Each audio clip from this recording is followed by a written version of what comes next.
As you've probably heard by now, we've teamed up with BetMGM this season. We'll be using BetMGM lines to make all of our picks, and we'll have special offers for our listeners each week. If you haven't signed up for BetMGM yet, use bonus code The Athletic, and you'll get a 1-year subscription to The Athletic, plus up to a $1,500 first bet offer on your first wager with BetMGM. Here's how it works. Download the BetMGM app and sign up using bonus code The Athletic. Make your first deposit of at least $10. Place your first bet on any game and claim your voucher for a 1-year subscription to The Athletic. See BetMGM.com for terms. U.S. promotional offers not available in D.C., Mississippi, New York, Nevada, Ontario, or Puerto Rico. Gambling problem? Call 1-800-GAMBLER. Available in the U.S. Call 877-8-HOPE-NY or text HOPE-NY 467-369 in New York. Call 1-800-NEXT-STEP in Arizona. 1-800-327-5050 in Massachusetts. 1-800-BETS-OFF in Iowa. 1-800-270-7117 for confidential help in Michigan. 1-800-981-0023 in Puerto Rico. First bet offer for new customers only in partnership with Kansas Crossing Casino and Hotel.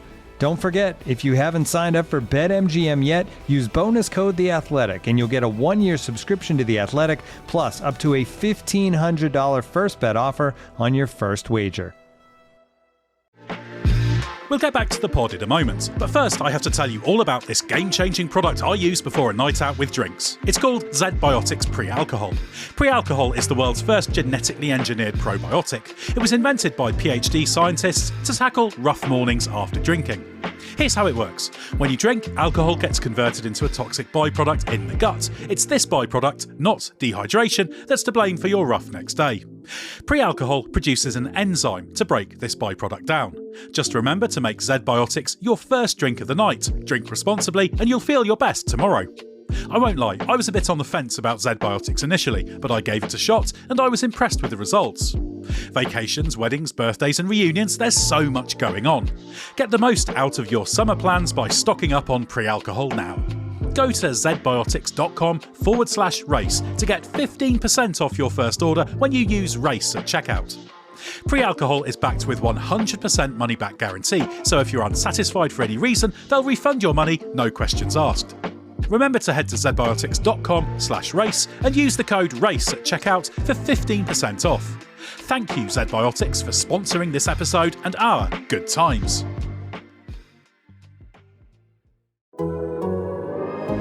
The Athletic.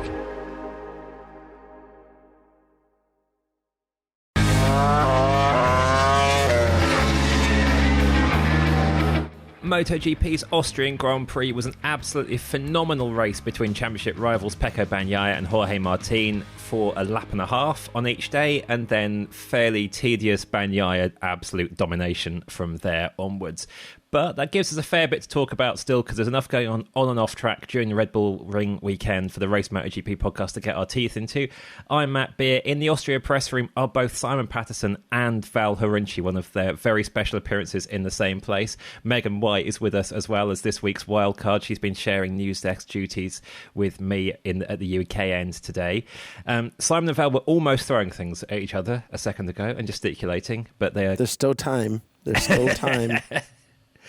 Although they're in the same country and same building, they're far enough apart not to be able to physically touch, as far as I can see, which is probably for the best. So this was potentially a significant one. We've got a new championship leader. It's the old championship leader again. It wasn't a classic. I'm going to throw an unexpected single-sentence challenge at you all.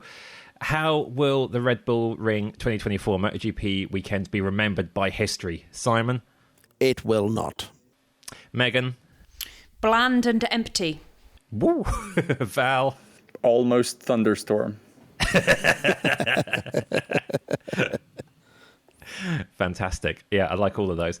I start with the thunderstorm and work backwards, because this was a race, both races in fact, that started with some really nice racing between Bagnaia and Martin for, like I say, the first lap and a half, and then the sprint was sort of settled by Martin going wide at the chicane, getting a long lap for not dropping enough time. The Grand Prix was settled by Bagnaia just disappearing after that, and it was one of those classic races where you hear the commentators going on and on about clouds by 1/3 distance, because the only hope for some excitement up front is a downpour. You could see like the dark clouds and Brad Binder going, I'm just not going to bother with a tyre change if this happens, and chance to repeat his famous win here.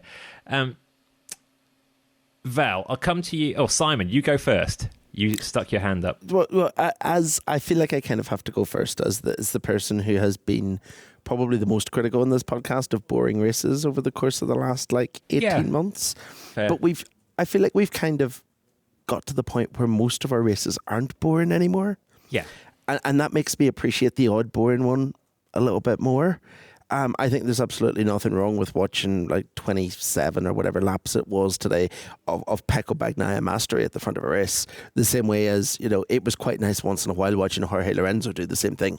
Just get to the front and run like a metronome and just, the guy behind's a little bit faster. We'll just go a little bit faster than him. We'll manage that gap constantly. We've broken him. I'll just pull out 2 seconds and sit that far in front of him. It was like a masterclass in race management. And yeah, I don't mind watching one of those every now and then. I don't think this has been a boring MotoGP season. I think we've had a really, really exciting, interesting MotoGP season, actually, especially compared to last year. And, the flip side, or the other thing to consider in today's, was that even when the racing at the front was pretty boring, we always have Marc Marquez, who came along and gave us some drama for the second half of it. So I don't think it was a particularly boring race. It wasn't a classic. They can't all be classics. I'm fine with today's race. I should say, if the people feel shortchanged by the lack of rain, my impression from this weekend, from what I've seen in this area of the world this weekend, is if the rain did come, the race is over immediately. I mean, we've had two thunderstorms in the area. One while I was leaving the track pretty late, another shortly after the sprint, maybe a couple of hours after. The amount of rain that fell, you can't see anything. It was like flood level of rain. If that showed up during the Sunday race, you're not getting a flag to flag, you're getting a red flag, and then rescue services are going around all the corners collecting riders, is what happens. So this I don't think this was ever going to be a classic. As somebody who, the position that Simon's taking is, I think, one I've taken fairly consistently on this podcast for a few years, but I should say, yes, sometimes the quickest guy hits the front and wins, and that's what happens. I do think today was emblematic of some issues, and those issues being that riders were being punished, and that includes Jorge Martin, for trying to overtake, because the weather was such, the temperature was such, and the track layout is such that the front tire pressures and temperatures go through the roof when you're following somebody else, and you can only race in bests, and that's what we saw for the lead. Bagnaia had more, I think, than Martin. I think we expected that coming into the weekend. Martin put up a really good fight for as long as he did.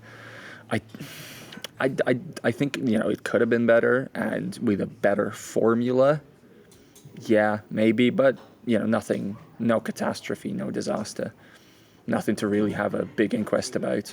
I'm not going to kick off a big inquest, and I'm reassured by the fact that last year the Austrian Grand Prix was rubbish and everything that happened afterwards was basically brilliant.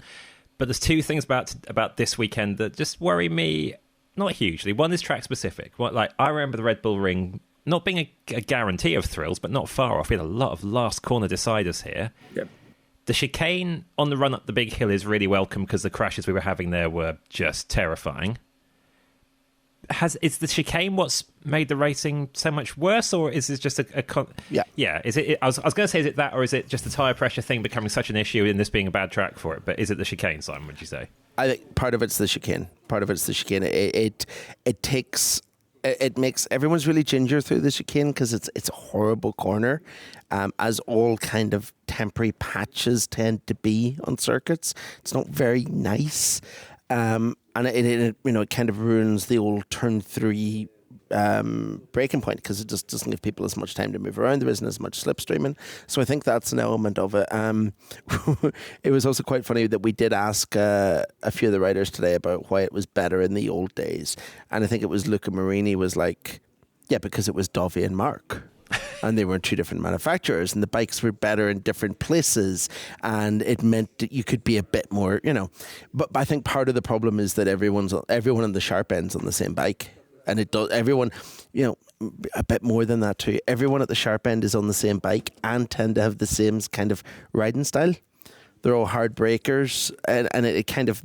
They're all fairly evenly matched in the, in strengths and weaknesses, and it makes it hard to overtake. This comes to my other my more existential concern. No, that's too grand a word. More long-standing concern. Take out the fact that Martin crashed at Sachsenring and Bastianini had a bit of a ropey weekend. We're on a long run now of all GP24 Grand Prix podiums. Last year it was dull at the Red Bull Ring, but Brad Binder was second on the KTM, 5 seconds behind Bagnaia. This year, at the end of the race, the best non-Ducati was Binder again, but he was 18.6 seconds off the lead. The GP24 dominance, it's not even Ducati dominance, it's this year's spec Ducati dominance, and the 3 bikes have got really competitive riders on them. I know those 3 are brilliant and they provide plenty of entertainment between them, but if they're too far spaced out and the next best is over 10 seconds behind, that's rubbish. You can have all the good racing that you want in the world from 4th backwards, and well done Dorna for getting more of it in picture and replays and stuff now. But to an extent, who cares if it's for 4th, not 1st? No, I think that's an accurate concern, and I think this weekend maybe there was a slight possibility and we'll get to it a bit later, but if Marc's race was slightly more normal, I think he had something for Bastianini for 3rd. But then again, this was a pretty ropey Bastianini weekend also. Like he admits he could have had a better one. He didn't hit the ground running on Friday, so there's a bit of catch up going on. I think barely squeaked into Q2 on Friday. Didn't have the cleanest of Q2s, and still, you end up with a Ducati 123 that's so comfortable. And it's fortunate that they're all up there in the championship, and there's a championship narrative going on. And it is fortunate that their riding styles are not, they're alike, but there are certain differences that do stand out. Like this weekend, I think Bagnaia on the brakes, obviously, Martin in the sweeping stuff. So that that at least gives you a race for a little bit. It's not great. I get it, and that it is a concern. We are very lucky that those 2 guys are as close as they are, and we're again close this weekend. We are lucky that Ducati, to where I'm sitting, seems amenable to a reasonably fair title fight, because this, if y'all think this sucks, y'all have no idea how much this could suck. This is kind of the point that I was going to make. I say bland and I say empty. Obviously, hyperbole on both counts. Sometimes having something plain and a bit bland is actually quite good. Sometimes you have a really boring dinner because you've had good dinners the rest of the week, and having an occasional bland dinner makes the good dinners even better. Having an occasionally somewhat less exciting race does make you appreciate the exciting ones a bit more, I think. And I think the fact that it was a bit slower today in terms of everyone was a bit spaced out and there wasn't too much thrilling action going on. That's going to happen sometimes, as Simon said. You can't have every race be a blockbuster. And as Val said, it could be a hell of a lot worse. If anyone's watched Formula 1 in the past couple of years, there you go.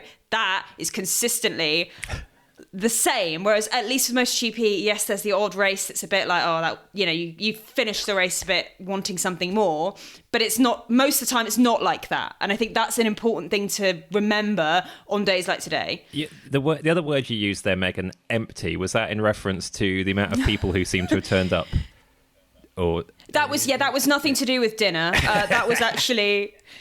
That was more again, empty was a massive exaggeration. There was 60-something thousand people there today. That's not empty. There was far fewer people at Silverstone. Again, I'm not saying that was empty. I'm just saying there were comparatively few people. But the Red Bull Ring used to have 200,000-ish over a weekend, and I think it was 160-something. So you do look at some of the grandstands. I've been to the Red Bull Ring once for Formula 1. So my perspective of it is that it's packed. So then when you see the pictures on TV of some of the grandstands looking, again, not empty. Empty was obviously an exaggeration, but there could have been more people in a lot of them. And it just, for such an incredible, incredible circuit, it's it's a bit of a shame. I think there are obviously a lot of factors that play into that though. So that's something else to consider. You are definitely allowed to use hyperbolic exaggeration in a single sentence challenge. If anyone produces a normal subdued one of those, they're not welcome on this podcast. So nothing to apologise for there. Simon and Val, you were obviously on site. Did it feel conspicuously? You were both there last year, of course. Did it feel like it had gone down a bit, atmosphere, crowd-wise? And why do you think that was? I think I've been here every year, and it felt quieter. Like it really felt, a lot quieter. Yeah, I mean, I honestly, I have a bit of a deaf ear for atmosphere. I came in on Friday, or even Thursday, and I was like, oh, this seems actually quite lively. But Thursday's such a terrible barometer for everything. That's where all the hardcores show up, like the hardcores. Clearly, the general public this year didn't respond in the same way it has in the past, and whether the pricing is the reason, whether sporting events around the same time are the reason. I mean, that's a thing they should have an inquest into, because like as a track, it's not the best bike racing track, but it's as facilities, as view, as just the absolute beauty nonsense that you see around the Styrian landscape. I mean, it's there's not a lot of better motorsport facilities in the world.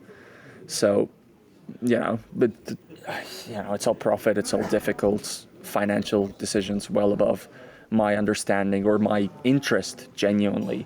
But this is the kind of place that deserves more people to come. We love talking stats here at The Athletic. Here's one that's super simple to remember. Discover automatically doubles the cash back you've earned on your credit card at the end of your first year with Cashback Match. That means with Discover, you could turn $150 cash back to $300. That's right. You could put it towards some memorabilia you've had your eye on, or treat yourself to a premium sports network. You earn and Discover doubles. See terms at discover.com/credit-card. We'll get back to the pod in a moment, but first of all, let me tell you about Grammarly.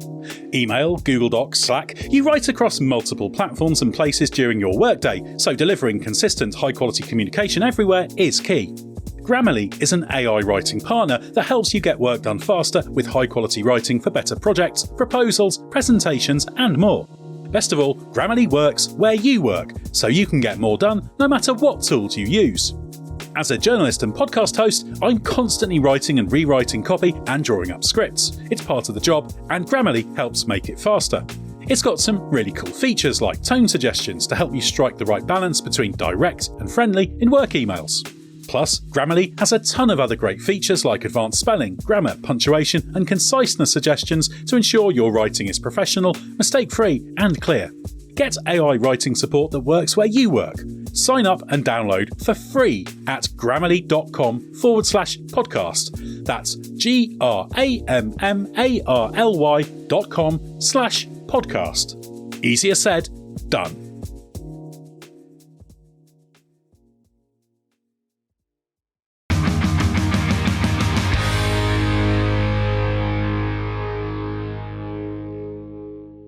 Every race weekend on this podcast, we ask the Race Members Club on Patreon to submit their questions that you want us to answer. And I think it's quite telling that not many of them were about the actual race this weekend. In fact, the topic that exercised people most was the rider market, and one element of it in particular, and that's who's getting these last few seats and whether nationality is overriding talent in that. We'll get on to what Aleix Espargaro thought about this in a minute as well, because he made some comments pre-weekend that he felt were kind of exploited in what he called a clickbait manner, but then sort of doubled down on his point a little bit more elegantly anyway. So we'll get into what Espargaro thinks. But first, Connor Scollard from the Race Members Club says, one for Megan. Given how you feel about Jack Miller, and thanks for voicing an opinion that I completely agree with, how do you feel about the narrative that he may be being kept in MotoGP as part of a Dorna move rather than talent? And Paul McClanahan adds to that saying, after another dire race performance, it really feels like Dorna themselves are trying to save Miller's career. Would Dorna order Pramac to take him? So before Megan goes in two-footed on Jack Miller again, just to put the context around this, it emerged in the lead up to the race that Jack Miller is most likely getting one of the Pramac Yamaha seats at the expense of Moto2 Championship leader Sergio Garcia, who is staying in Moto2. This has been said to be down to Dorna's preference for keeping an Australian on the grid. Megan, how do you feel about this possibility? Well, I might... What an ominous use of well. I might surprise some listeners with my take on this, because it might seem to contradict what I've previously said. I think that were it any other seat, were it, for example, the Trackhouse seat, my opinion would be different. But given the purpose of the Pramac Yamaha seat, I feel like actually this is not a bad thing necessarily. So obviously Sergio Garcia is a Moto2 rider. He's a new to MotoGP. Going to Pramac Yamaha, where they want to develop the Yamaha, and where Fabio Quartararo has said that they need experienced riders, would not be a great use of a Moto2 rider's time. He's a rookie. He needs to go onto a bike that he can kind of get on, get to grips with, understand MotoGP, understand how it works, all the rest of it. If he went to Pramac, had a couple of years that didn't really go very well at all, and then his career, and then he's moved aside, that's not a fair reflection of his talent.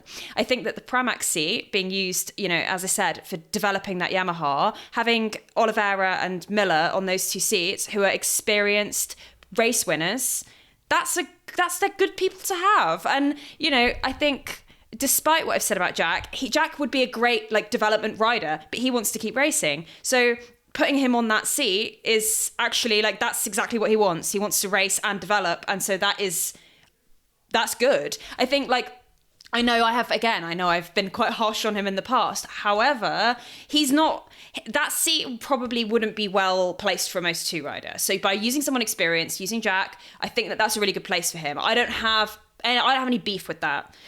Personally, I think that that's actually a good choice. He will help develop that bike. Ducati used him to develop parts when he was at Ducati. He was meant to be doing the same at KTM. So actually, he's probably the right fit. And, yes, it might be at the detriment of new riders coming onto the grid, but would it be a good idea for a new rider to go straight there? Probably not.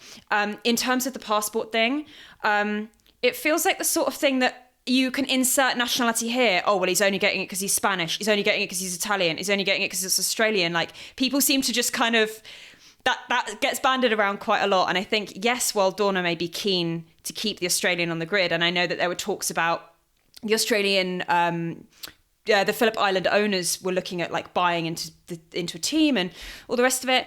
I think that unfortunately sometimes there does have to be a bit of that geographical influence sometimes to keep different stakeholders happy. I think that it's happened across the board in different series as well. I'm sure that if you look at single-seater racing, there's been times in F1 or F2 where a driver has got a seat specifically because of where they're from. Whether you agree with that or you don't agree with that doesn't have anything to do with the price of sliced bread. That's just how it is. So whether this nationality playing into it is a good thing or a bad thing aside, I think the idea of Jack going to Pramac is a good idea. I mean, I'm in a weird position because I've been the Miller defender, and I think there's nothing egregious in him staying on the grid. I honestly, dire in the sense that, yeah, he crashed and he does that sometimes and he was going backwards and he does that always. I think it was kind of a good Miller weekend. I think the pace was suddenly there for the first time in a pretty long time, which to me is notable. I think he rode a good sprint, and I think a sprint is a race. So fair enough there. I don't particularly like the decision, I don't think, and it's for that exact same reason. Okay, so Yamaha, it should help that they will have, Oliveira and Miller, and obviously, Rins with Quartararo. They still haven't fully exploited the Alex Rins development acumen, because Alex Rins has barely been fit at any point since joining Yamaha, or it hasn't been his normal self. He's always been in some form of recovery, and you see him in the paddock. It doesn't walk great. Not even close. He really does not walk great. And they're likely getting Augusto Fernandez as test rider, and that's also, that's a good investment. That's a solid test rider, a smart guy, a hardworking guy. But you also, this is a decision you make if you're very confident that you have a lot of credit in the bank with Fabio Quartararo, your lead rider, your main championship hope. I mean, after a weekend like that, if I'm Quartararo, there's still so many weekends to come, but the Yamaha isn't moving forward as much as certain people would like it to on this podcast. Certain people talk about it sometimes. You need to cover your bases. And if there's anything, I keep saying this, and I feel like I found the one slant and it's getting boring now, but I think it's important to reiterate over and over again. You want to try riders. In 2019, they lucked into Fabio Quartararo and they have a MotoGP championship to show for it. You don't know what riders are going to be a perfect fit for your bike. You can have an idea, but you can't have a great scientific way of checking it.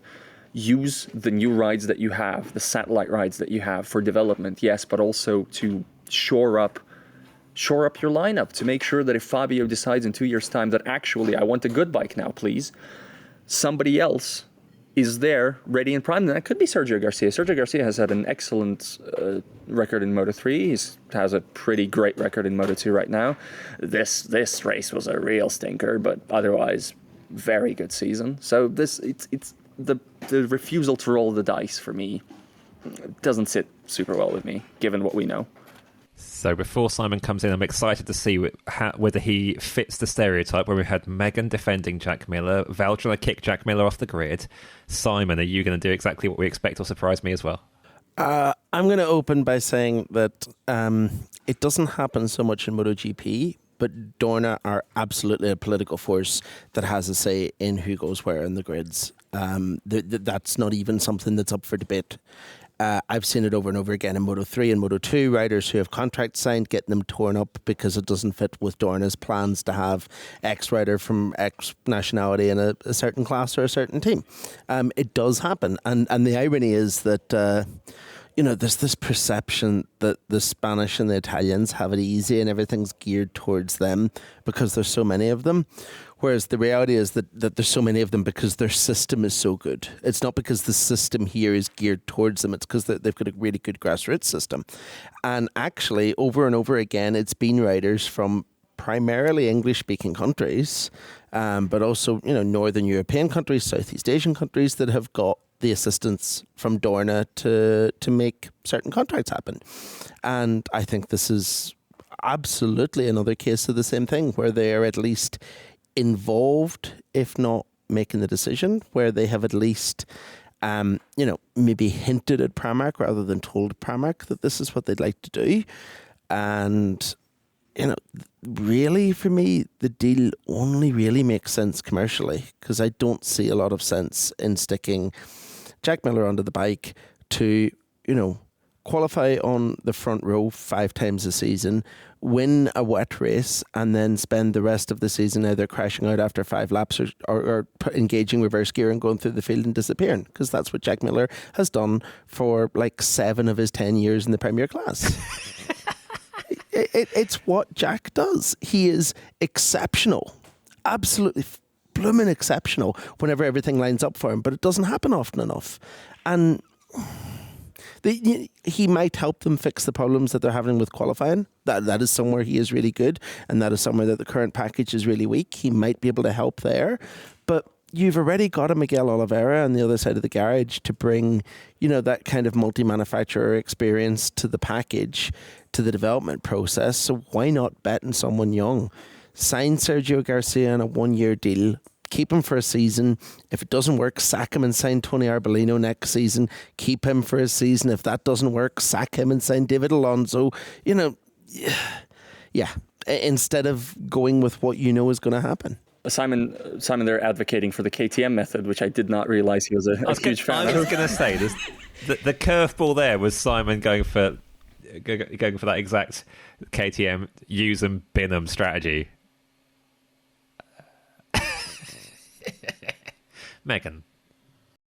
I can see where both Simon and Val are coming from, and I completely agree with a lot of their points. So I have changed my mind a little bit. I would say I've veered a little bit more towards the middle. However, the disposable kind of, I don't want to, I think that method is not healthy, and that by having someone like Jack to protect a young rider from that, is not that Jack's a fool man, but you know what I mean? I just think that if Jack can help in any way, then that is what Yamaha need. And if Jack can fix something, then Jack has done a good job. So they really, really just, I think at this point, they just who can help? Anyone, please help us. Let's get Jack, let's get Miguel, let's get Augusto, let's get literally anyone in the mate who wants to come and give us a hand. They need the help. And I think that, Jack and Miguel and Augusto as well would have really good contributions, and that's not to say that Sergio Garcia wouldn't. I don't think that this is a let's not sign Sergio Garcia thing. I just think that from where Yamaha are right now, I can see why they would go with Jack over a rookie. I would not pair Oliveira and Miller if you're trying to achieve something. Basically, I would take one of them, But I just think you look at that and you've got two riders. Yes, they bring experience, but like...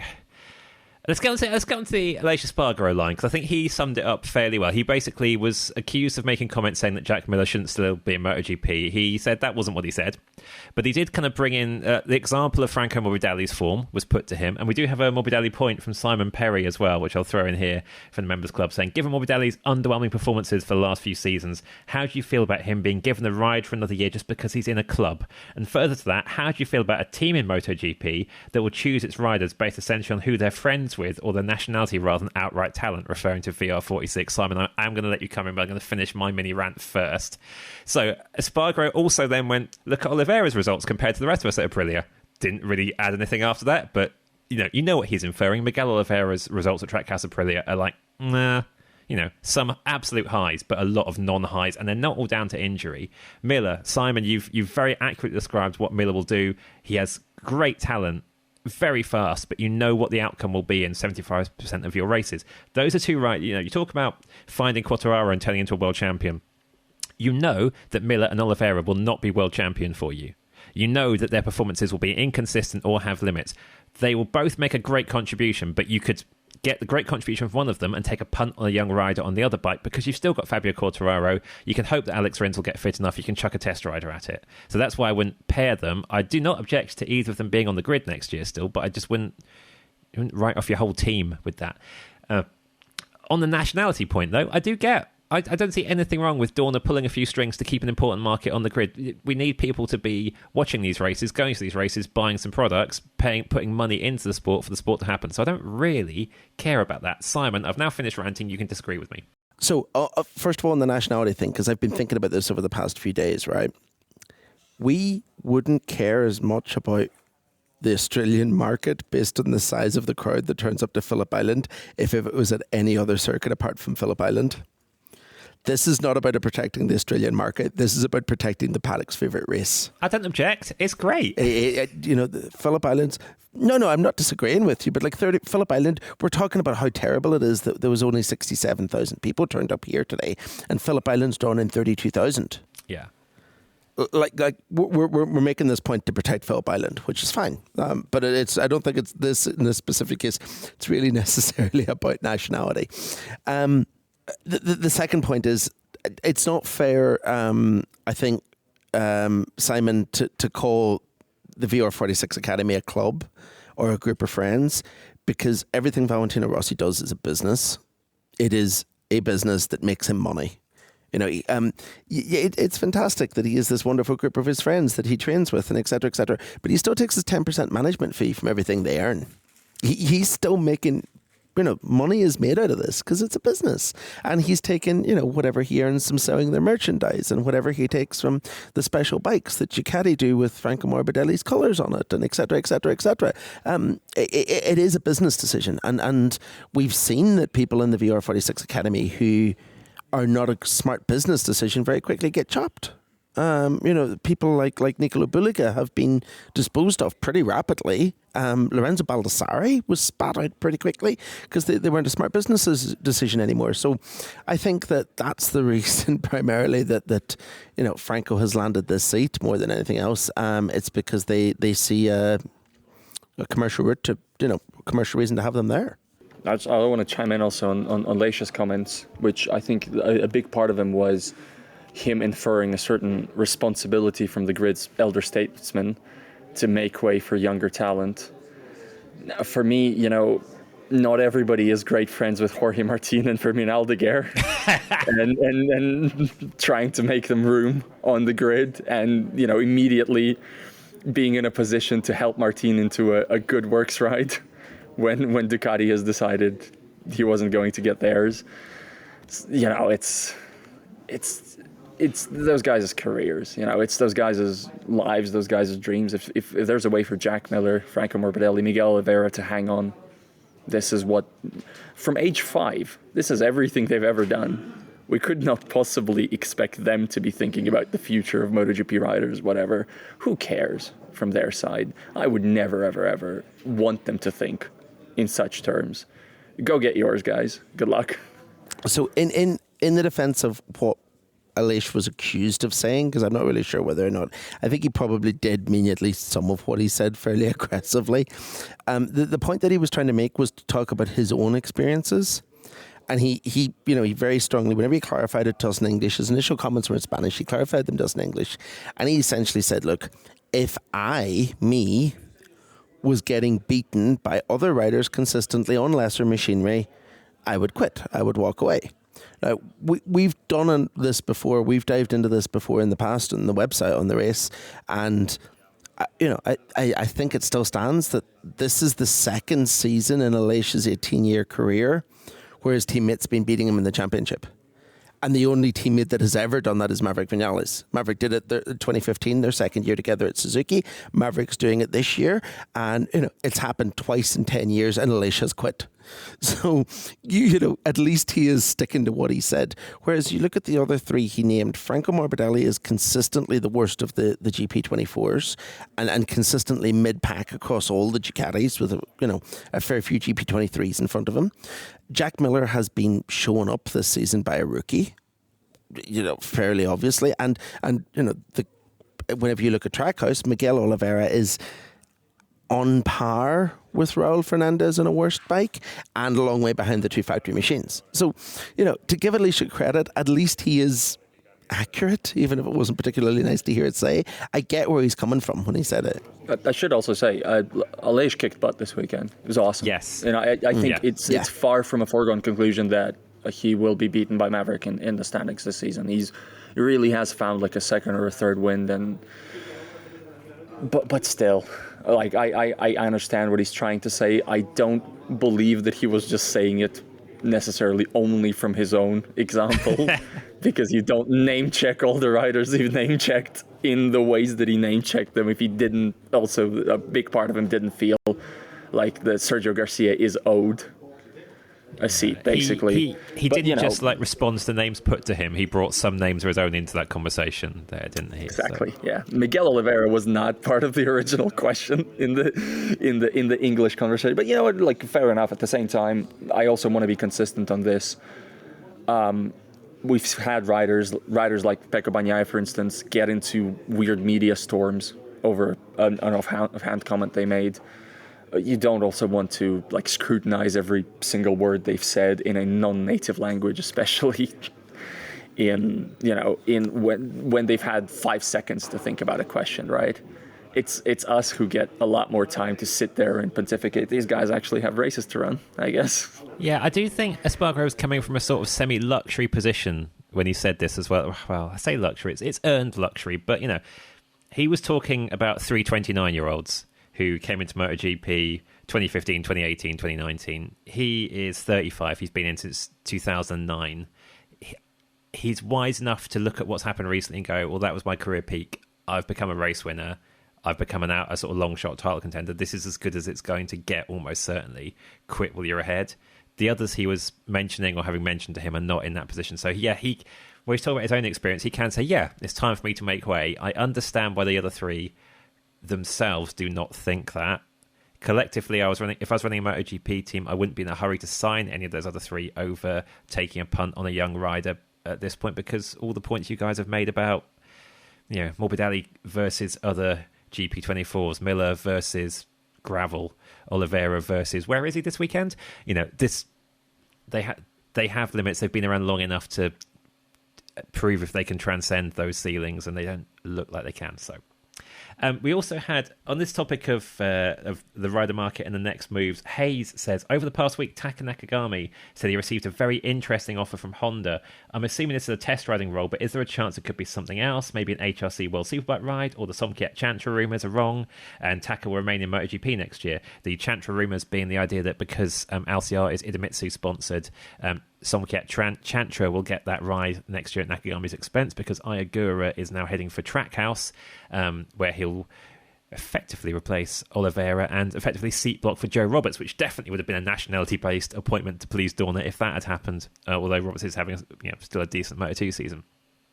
Val, which element of all that web of LCR intrigue do you want to weigh in on?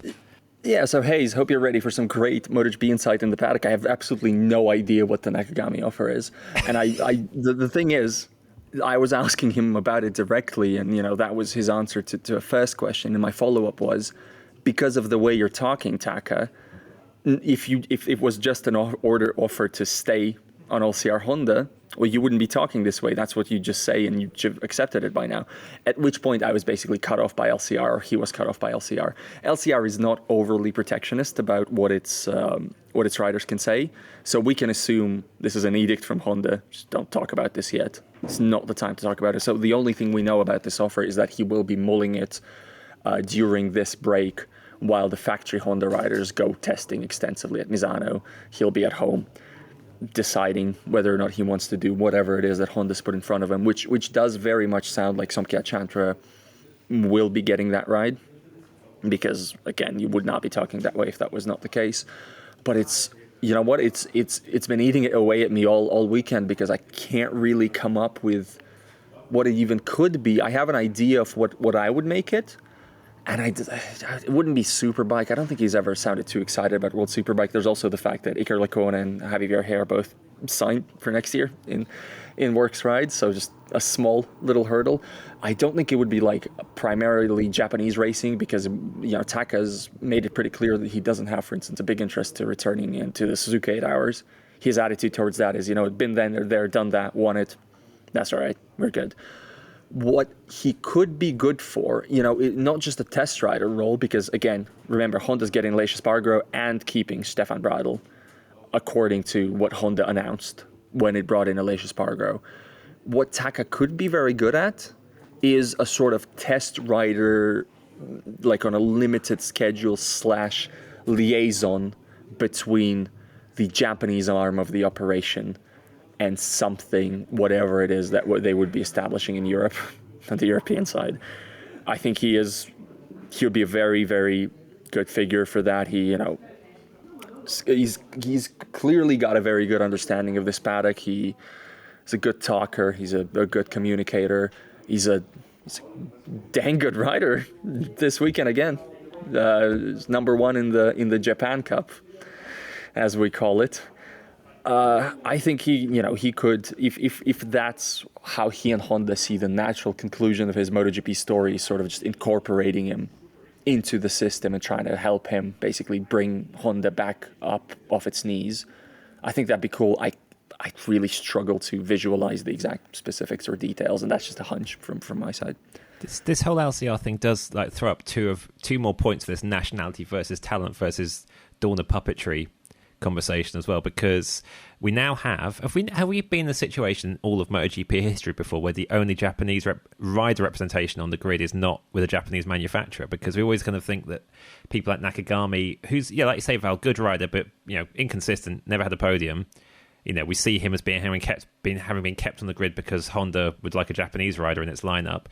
Ogura's got the Trackhouse Aprilia ride for no nationality reasons whatsoever. They feel strongly he's the best option, and they're bringing him out of Moto2 as a result. Feel free to weigh in on Ogura, anyone who fancies, but also the Chantra thing's interesting, because this is an example of where I don't really mind nationality and commercial considerations weighing in on something, because okay, Chantra's Moto2 record it's not sparkling. It's had some lovely high points, but there are territories like Thailand that are such big MotoGP supporters. Them getting a rider of their own on the grid next year who may really take to MotoGP and has definitely got some real raw ability, I actually love that. And you could look at that as pay rider, sponsor, nationality making all the difference. He's only, 10th in Moto2 at the moment? I don't care. I'm quite keen for him to get that ride and see how he gets on. Oh, good, you'll agree with me. We'll. Yeah, Go on, Megan. Go on, Simon. No, go on, Simon. No, go ahead. I'm just trying to figure out if there has been a time when there's been a Japanese rider who's not rode for a Japanese team, and I think there has. I think probably about 2008. It was like Nakano at a Pramac Ducati or something. Oh yeah. I feel like I feel like that did happen at some point. But yeah, that was my only contribution to this. I agree. I think Ogura is a great signing. The kid's got so much potential. I've got my slight reservations about Trackhouse, the team that's all about kind of social media outreach, signing someone who is not at all about like engagement with anyone. He loves a one-word answer in a press conference. So they might struggle to kind of take him out of his box, out of his shell a little bit, but if they do, he's actually got a really good sense of humour, and he's quite a witty kid if they can kind of unlock that potential. So, no, I think it's a good bet. Smart move. I'm happy with, that decision. I think having two Asia Talent Cup riders on the grid is great. I think Chantra, as you said, Matt, giving someone from somewhere different an opportunity is great. I know we were just saying, passport doesn't count, shouldn't count, whatever. But I think having a Thai rider on the grid if there is discussion that Thailand might be the season opener next year, and there might be the final preseason test and then the season opener in Buriram next year, and if there's going to be a Thai rider on the grid, business. We love business, and this is good business. I'm glad I've got my hotel booked for a provisional Thailand date. My hot take over Somkiat Chantra is Joe Roberts, and Joe Roberts is Somkiat Chantra. If you look at their Moto2 records side by side, they're basically the same record. They were together on track today, very conveniently for me and for the point that I'm making. So, yeah, you can feel hard done about Joe Roberts missing out when you see Chantra seemingly hopping on, but you cannot think Joe Roberts should have got in over Somkiat Chantra, I think, based on their record overall this season. Okay, but it's not just about this year. The only reason to believe that Joe Roberts deserved a MotoGP ride over everyone else at Trackhouse this season is that you have completely and utterly failed to listen to what Trackhouse have said since the very beginning of their arrival in this championship, where they have repeatedly stated that they would love an American rider, but they're not going to take one just because he's American, that it has to be someone that's talented enough to deserve it. And the reality with Joe Roberts is that if he was having his current run of form, where he's been like best Calex in the championship, consistently fighting for podiums and race wins this year. If he'd been having that in his second MotoGP season, that would be a really good thing, and he'd be in line for the seat. But it's not his second MotoGP season. It took him 100 races to get to that point, and that's why he's whenever it takes you so long to find form, you're going to have that form for a longer period of time to show that it's not a blip in the radar, because we've already established a baseline. I feel like, we love business, Megan. I would love to see Jake Dixon in MotoGP, and I would have loved to see him in consideration for a Pramac ride for because it makes good business. It would help the Silverstone crowd figures. But he's in exactly the same position. He's having a really good run of form at the minute, but it's taken an awful long time to get there. And that's the reality with where Roberts is. I think as well, just the business is obviously important to these decisions, but ultimately, as Val said, Chantra is doing well at the moment. Ogura obviously is doing brilliantly well. Get well soon, Ogura, with his injury. But yeah, there's good reasons to have both those riders on the grid, and ultimately having Asia Talent Cup riders come through onto the grid is great. The American point as well, Simon, just reminded me of Logan Sargent in 2022, finishing 4th in F2, winning 2 races, going into F1, and now he is leaving.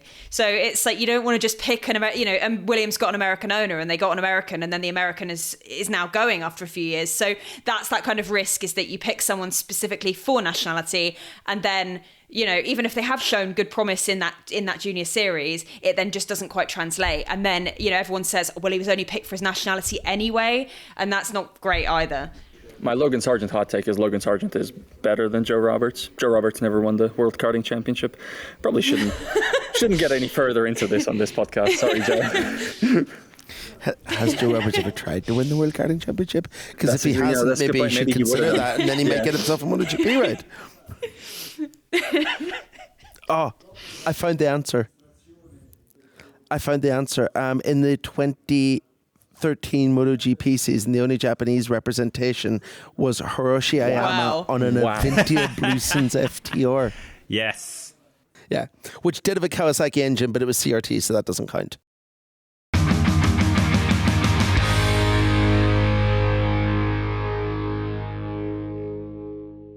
We mentioned Marc Marquez earlier on.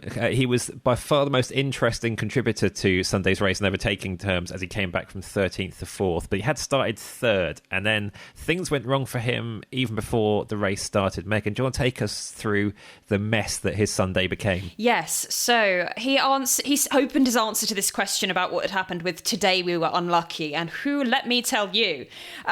So as Marquez explained, half an hour before the start, his mechanics went to check some tyre pressure and the valve had broken. So you might have seen on TV Mark's walking through the back of the garage and these two mechanics like sprint past him, like barging him out the way. And he looked very confused. It turns out that they were running to Michelin to change that tyre to another rim. That all was fine, but that meant that the tyre temperature dropped a lot. And as Mark said, that chaos created everything. So, on the sighting lap, he's then trying to put more temperature into that tyre that's cooled down. So on the last straight, he brakes, he engages the front ride height device. He then braked again and it disengaged. Then he didn't have enough speed. Then it was a really poor start off the line. And he gets into turn 1 and he makes contact with Frankie Morbidelli. And luckily, he dropped to 13th. Morbidelli dropped from 8th to 18th or something. I think it was about 18th or 17th. Yeah, 17th or 18th. And so, which Morbidelli said was an unfortunate episode, which I thought was a diplomatic way of putting it. But, it was just a total mess. Like, as I said, very fortunate that it was quite minor contact, but it did lose Mark to kind of 10 places.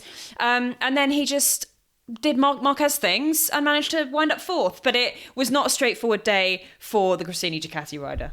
It was rapid this weekend. It was genuinely quick. I mean, quicker than he has been for a bit, and it's a track that he doesn't like very much. It's mostly right-handers. You could see that he was losing a lot of time every time in the final sector with the two fast rights. You just, life timing, he shows up level with the top time, and then he goes over the line and, 3/10 are gone, and you're like, it doesn't take Sherlock Holmes to figure out what happened there. You can, I think, take issue with the Saturday crash. Yeah. Because, it's just a podium chucked away in a likely futile chase. It's a rider with more experience than almost anybody else on this grid getting carried away by how fast he suddenly felt and trying to take it to the limit. And it's hurting him in the fight for 3rd against Enea, who I think he would have, on pure performance, had probably in both races this weekend. I think he looked good. He looked really good. I think a podium was there. I think third was it what he was looking at. But you can also feel a little bit of frustration about the points chucked away, and it's not his fault today. Well, he made a mental lapse, but that's not something that just happens. It's not a straightforward Marquez error in Sunday race. But I like how you took issue with Saturday, because that's brings us to Claudio Silva from the Race Members Club, who said, half a season has passed and Marquez continues to increase his crash count. Do we still believe that next year on the same spec bike as Pecco Bagnaia, a more stable rider, he'll be a bigger threat than Martin has been to Pecco's title bid? Now, this is when I saw Marquez go down on Saturday, I was like, "Whoa, this is quite a few sprint crashes, and not in succession. It's like 3 out of the last 4, isn't it? There's a bit of a trend." So we've got a weird juxtaposition between how happy Marquez sounded today about general pace this weekend versus the fact he's still not won a race on this bike. The GP24s seem further and further and further away from his GP23. You've all put your hands up at different points during this mini Marquez monologue I've been on. So I'm going to go Megan first on this one. What is your take on Marquez right now? Are things like the Saturday crash and the general pace disappointing, or is this just he's having to ride so far over the bike's ability in a very different situation to last year? Is Marquez doing well or not right now, basically? Because Claudio doesn't reckon he is. I can sort of see Claudio's point. Yes and no to Claudio's point. I would say that what he's doing is he's building his confidence. He's building. He said after the race, when one of the journalists said to him, is your taste for a win getting a bit crazy now? It's been a kind of 1,000 days since you won a race. No, for him it doesn't matter. And he knows that he's building. He's trying to build his confidence. He admitted it looked like they'd started really well at the beginning of the year and he now was having to kind of come back again. But he knows that he will win a race on a Ducati, whether that's, in Aragon, whether that's in Thailand, whether that's in Valencia, whether it's next year. He knows he's going to win a race on that bike, and it's just a matter of when. And I think rushing for that to be now is understandable, but he is building his confidence. He's understanding the bike. He's learning how things work. He will get there eventually. And I think, will he be a bigger threat to Martin? Yes. Will he be a bigger threat to Pecco? Yes, I think he will. He's going to be on the same bike. He's going to be in the same factory. I think that Marc will be a bigger threat to Pecco. Maybe it might not seem like it right now because of the crashing, but I don't think that the crashing is actually directly related to his progress. I think some of the crashing has had to happen for him to make progress rather than the crashing hindering his progress. I mean, crashing is part of what Marc Marquez does. Even when he's dominant and winning, crashing is what he does. It's part of his riding style. And the reality is that apart from like once in Jerez, he gets away with it too. It's like the bizarre fact of the weekend is that Marc Marquez crashed like 30 times last season. And in like 26 of them, he walked away from it, got back in the bike, and then some occasions went straight out and crashed another 4 times.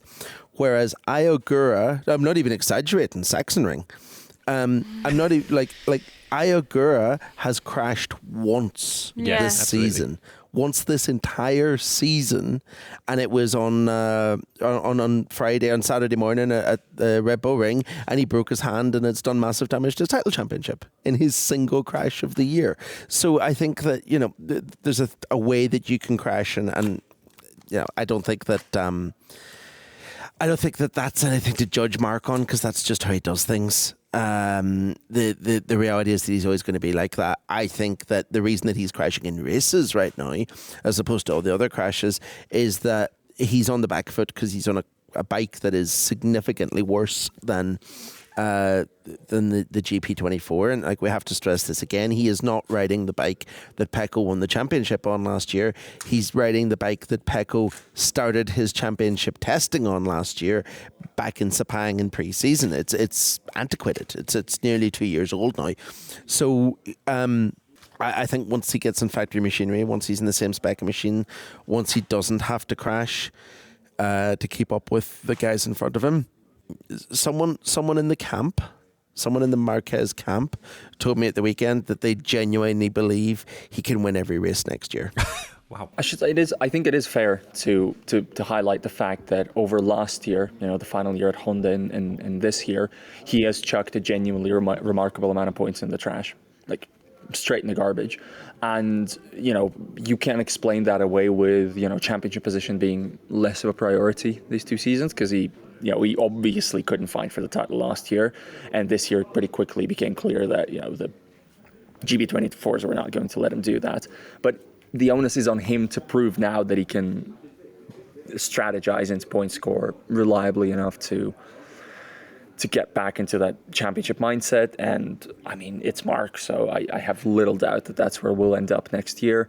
For me, the question, Claudio, is, you almost phrased it as a minimum of him being a bigger threat than Martin. I'm not ready to say one way or the other. What I do want to say is Martin is good as hell. Let's not say that Martin is some sort of holdover for Pecco until the real adversary comes around. Jorge Martin's a legit super fast rider. Jorge Martin managed to do some ludicrous damage to himself in the shower this weekend by cutting his thumb open and bleeding all over the place on a piece of aluminium in his hospitality or something shower, which we still haven't figured out exactly what that piece of aluminium was. Unusual design feature to have like a lethal shard of something in your shower. Do you have to pay extra? Recommend that. Yeah, do you have to pay extra for the jagged piece of aluminium that cuts your hand? I can only presume it's like a shard or something that's like a piece of rubber protector on it. Bled a little bit, went out, smashed the lap record at a track that Pecco particularly likes, and we're going to see a lot of ludicrous lap records, I suspect, from Jorge Martin at your Sepangs, your Mandalicas, places like that. This is a really good rider. If like the minimum target for Marc shouldn't be being more credible than that, but being at that same level, because it's a legit level. This is a really good rider. That's just all I wanted to say. Yeah, I fear that what I may have said earlier might not have made that clear enough. Jorge Martin is brilliant. Marc Marquez, though. Yeah, no, yeah, fair enough. You mentioned that habit Marquez has of crashing, getting up, crashing some more, then crashing again. Pedro Acosta on Friday at the Red Bull Ring did a lot of that. Some really wild crashes too. And then had a rubbish weekend, frankly. We did have a few questions from Members Club on the subject of Acosta. Greg says, was Acosta's foray into MotoGP beginner's luck, rookie enthusiasm, or is he now taking the tyre conservation strategy too far? It's not that he's doing badly, but he's been very mid-pack lately compared to his rookie versus veteran beginnings, thinking back to the start of the year when he was leading races, looking like a surefire race winner, making everyone else in the KTM look pointless. I've chucked the words onto the end of Greg's question, and that wasn't all his. Jasper Pendlebury, on a similar note, says, what has happened to Pedro Acosta? The kid was absolutely explosive right out of the blocks, pulling some absolutely insane overtakes out of his leathers for fun. But this weekend he was firmly the fourth best KTM. Has something changed with the bike or tyres that are throwing him? Or is he perhaps not as good as I'd thought because he looks nowhere close to that so-called nailed-on race win? Simon, your take on how Acosta's doing at the moment? The bike's got worse. Or at least it stood still while everyone else gets better. I think that's what it comes down to. And I think that the reason that people like Brad Binder have jumped ahead of him a little bit more than they had at the start of the year is because Brad is much more experienced with the KTM getting a bit crap in the middle of the season, because it seems to happen every year. And I think that, yeah, Brad's managing the situation quite well. Jack is doing Jack Miller things. And really, Pedro he's dropped back a little bit, but it's not been any sign that his talent level's gone. I think it's just where they are right now. I mean, I basically agree completely. I could sign under almost every word there, which is nice. It's rare. It's a rare situation of agreement in this podcast. Look, I think the difference is, I mean, apart from Binder figuring some things out, I think the difference is what they have been able to accept. Pedro Acosta came into MotoGP thinking, that's the first win's on the horizon, title charge in 2025 probably. We're conquering it, we're doing it. And now weekends come and he's having to push more than he expected to get worse results than he expected. And I suspect he's not quite got his head quite into that mindset yet. And this is a guy who in Grand Prix racing is only used to winning. That's all he's done his entire career. We should caveat this with a couple of things. One, the crashes this weekend, I mean, apart from some rookie recklessness, were that the hard front they brought this weekend is an even harder hard front than the hard front from last year, and it basically didn't work for anybody. You'll notice that in the sprint and in the main race, everybody used the medium front because the hard was too hard and you couldn't get temperature into the left side of the tire, and it just kept chucking people off. Ended Fabio Di Giannantonio's weekend, I believe. Through injury. It's just, it was a tire that didn't work out. And Pedro's crashes, all of them, were on the hard front, including the one in second practice that was just an outlap. That's clearly something's not, it's not about pushing at that point. It's just about making the wrong choice of what to run.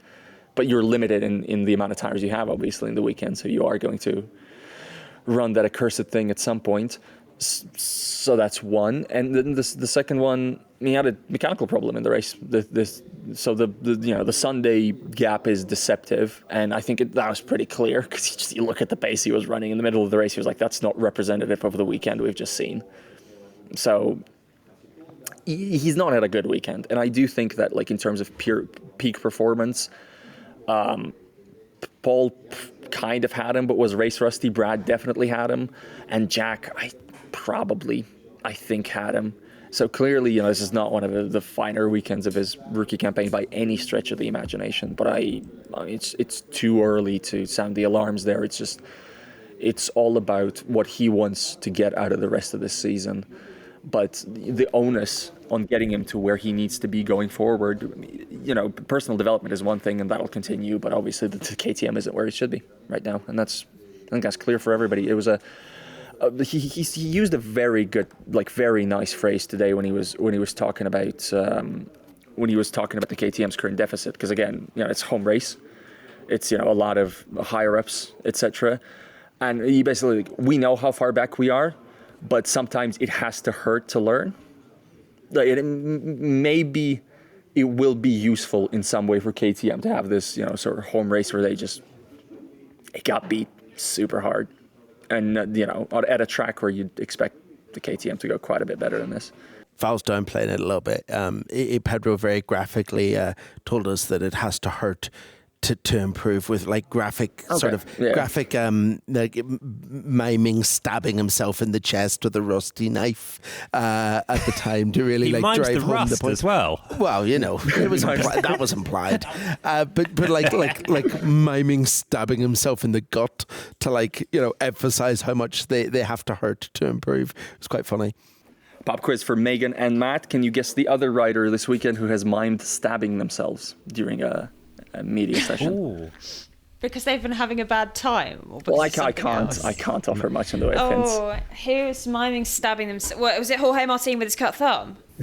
It was not. Matt? That wasn't mime. Joan Mir probably should do every weekend.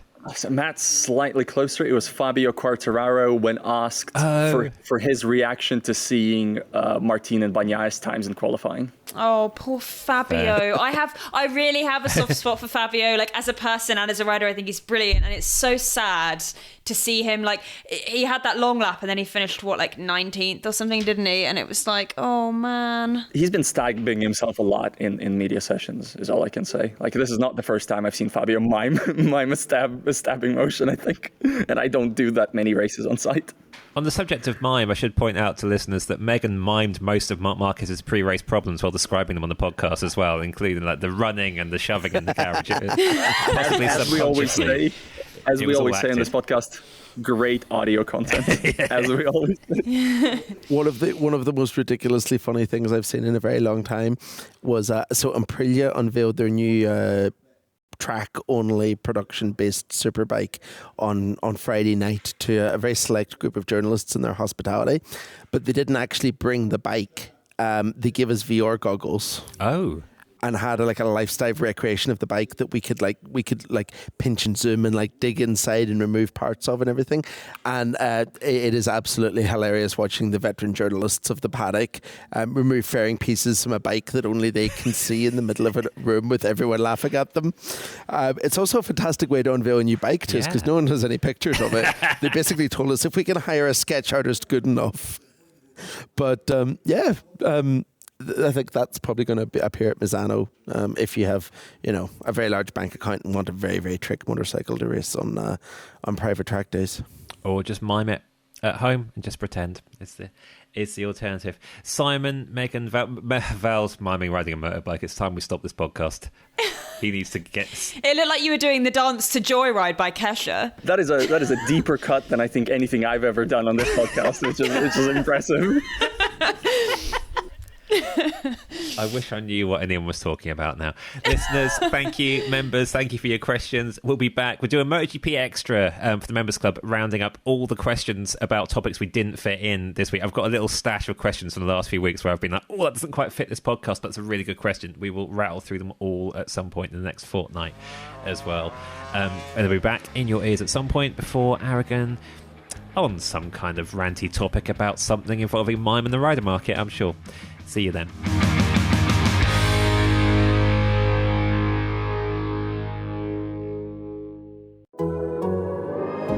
The Athletic.